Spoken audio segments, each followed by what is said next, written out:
Men's 200 final.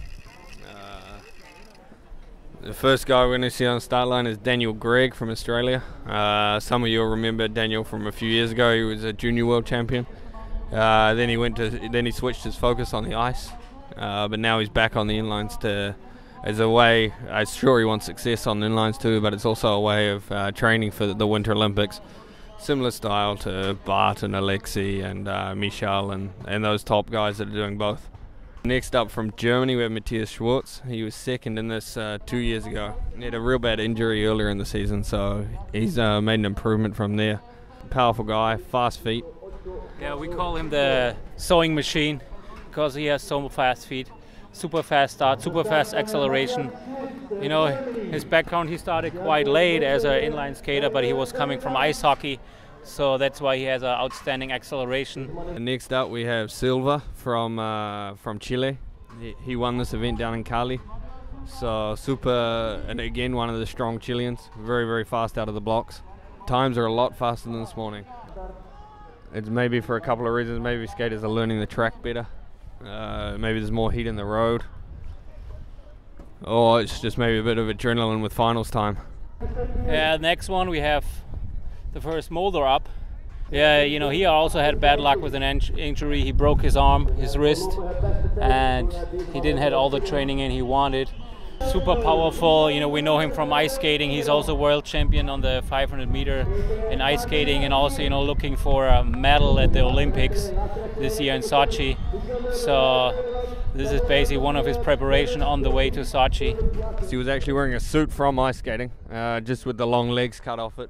The sport's getting really technical now with all these little advantages. As the times come down, obviously the speed increases. Next up we have Gwendal from France.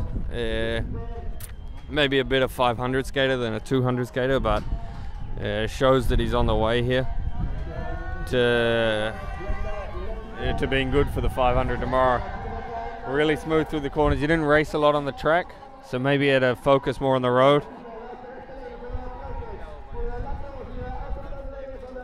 Next on the start line we have Andreas Agudelo from Colombia. Young guy. But he's obviously earned his right to be in the Colombian team. So just to make the Colombian team is very, very difficult, so he's a very fast skater anyway. Just coming in the finish now. Next skater on the start line is Roman Christian from Switzerland.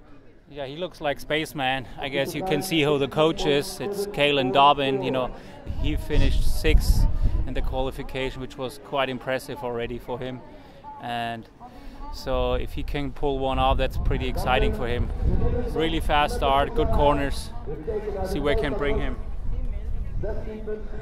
Next up we got another young French skater, Darren de Souza. Fast out of the blocks. Where he's really impressive is actually the exits of the corners. He's able to exit really tight, which will suit him on this road course here. A lot of French people here in Oostende. It's not far to the border. Now you're not seeing double. It's actually Michel's twin brother Ronald. Identical twins, so looks the same, skates the same, but different people. They both have a good chance in the 500 or, you know, in the team pursuit where they're really focusing on too. So they're looking for medals there.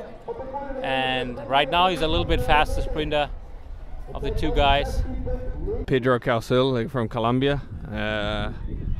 Maybe better on the track, but he's super motivated because he hasn't won yet. Still carrying that same injury we saw on the track, but really motivated for a result here. Yeah, he has an injury on the upper leg, so he was not sure if he can skate here. And yeah, he wants to win one gold here badly. He's not so happy with silvers. You know, he has been multiple world champion, and I guess right now he's in the lead. Next up we have the skater from Mexico. Maybe it's a surprise for some people, but he also got a medal in the 200 down at World Games. And his coach is, you know, Gregory Tucento, so known before as, you know, the fastest guy on earth in the 200 and, you know, also in the 300 meters from Italy, so multiple world champion. So definitely he's put some teaching in the sprinters in Mexico. I don't think that was good enough for best time, maybe second. Well, we still have a lot of the favorites coming up. Only one left, Joseba Fernandez. He's an all-time favorite. You know, he's a world record holder on this distance. You know, setting up last year in Italy. Smooth around the corner. Fast out of the corner. Now his long strides down the straight. He's looking good. And that was close, I guess, with Colombia. Not sure who won.